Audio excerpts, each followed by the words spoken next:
ଦେହ ଟିକେ ଭଲ ହେଇଗଲା, ମୋତେ ଭଲ ଲାଗୁଛି ଟିକେ। ଆଜି ଫେରେ ମୁଣ୍ଡ ସଫା କରିଦେଇଛି। ମାନେ ଏତେ ସ୍ମେଲ୍ ଆସୁଛି, ଝାଳ ଯେଉଁ ଜ୍ୱର ପରେ ଗୋଟେ ବିସ୍କିଟିଆ ଝାଳ ବହି ସେ ସ୍ମେଲ୍ ସୀମା ନାହିଁ। ଆଉ ଏବେ ମୁଁ ଖାଇ ବସିବି।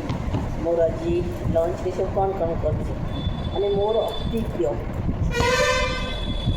ଶୁଖୁଆ ଆଉ କଲରା ଭର୍ତ୍ତା। କଲରାକୁ ସିଝେଇ ଦେଇଥିଲି, ଆଳୁ ଆଉ କଲରାକୁ ସିଝେଇ ଦେଇକି ରସୁଣ କଞ୍ଚା ଲଙ୍କା ଆଉ ତେଲ, ସୋରିଷ ତେଲ, କଞ୍ଚା ତେଲ ଦେଇକି ତାକୁ ମୁଁ ମଳାମଳି କରିଦେଇଛି। ଆଉ ଏଇଟା ପୋଟଳ ଆଳୁ କଷା, ଡାଲି, ଏସବୁ କିଛି ନହେଲେ ବି ଚଳିବ, ଓନ୍ଲି ଶୁଖୁଆ ହେଲେ ବି ମୁଁ ଖାଇଦେବି।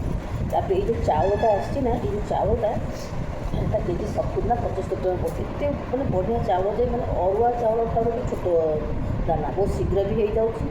ଏତେ ମାନେ ଗୋଟି ଗୋଟି ହେଇ ରହୁଛି, ଏତେ ଟିକିଟିକି ଚାଉଳ ଯେ ଖାଇବାରେ ଏତେ ଖୁସି ଲାଗୁଛି ଯେ ସୀମା ନାହିଁ। ମାନେ ଖାଲି ଭାତ ବି ଖାଇ ହେଇଯିବ। ଏଇଆ ସମସ୍ତଙ୍କୁ ଖାଇବାକୁ ଦେଇକି ଆସିସାରିବି, ମୁଁ ଖାଇ ବସିବି। ଏସବୁ ଏମିତି ଚାଲିଛି।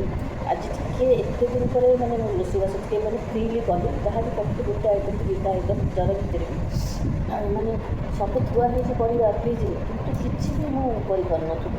ମାନେ ଆଜି ଦେଖିଲା କେତେ ପରିବା ପଚିଯାଇଛି। କଖାରୁ ଫୁଲ ଯେଉଁ ଆଣିଥିଲି ସେ ବି ପଚିଯାଇଛି, 2 ଦିନ ହେଲା ଥୁଆ ରହିଛି ଫ୍ରିଜ୍ରେ, କେତେ ସମ୍ଭାଳିବ।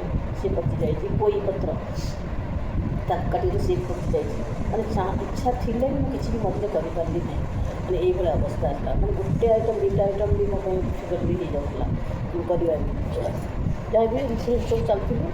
ଆଉ ଆଜି ଟିକେ ମୁଁ ଖୁସି ମନରେ ଖାଇଲି। ଆଉ ତାପରେ ଇଚ୍ଛା ବି ହେଉନଥିଲା ଖାଇବାକୁ। ମାନେ ଗୋଟେ ଦିନ ଜ୍ୱର ହେଇଯିବ ଯେ 5 ଦିନ ବି ଖାଇପାରିବି। ମାନେ ପାଟିଟା ଏତେ ଅରୁଚି ଲାଗେ। ସବୁବେଳେ ମୋ ପୁଅକୁ ମୁଁ ସାଙ୍ଗ କରୁଥିଲି, ଆସ ଖାଇବା ଆସ ଖାଇବା। ସେ ଜମା ଟାଇମ୍ ଟେବୁଲ୍ରେ ଖାଇବନି, ଡାକେ ଆସେ ଖାଇବା ସାଙ୍ଗ ହେଇକି, ଏକୁଟିଆ ମୁଁ ଖାଇପାରୁନି, ଆସେ ଆସେ ଏମିତି ଡାକିକି ତାକୁ ସେ ମୋ ପାଖରେ ବସିଲେ କିଛି ଗପି ଗପିକି ଖାଇଦେବି, ଏମିତି ଖାଉଥିଲି।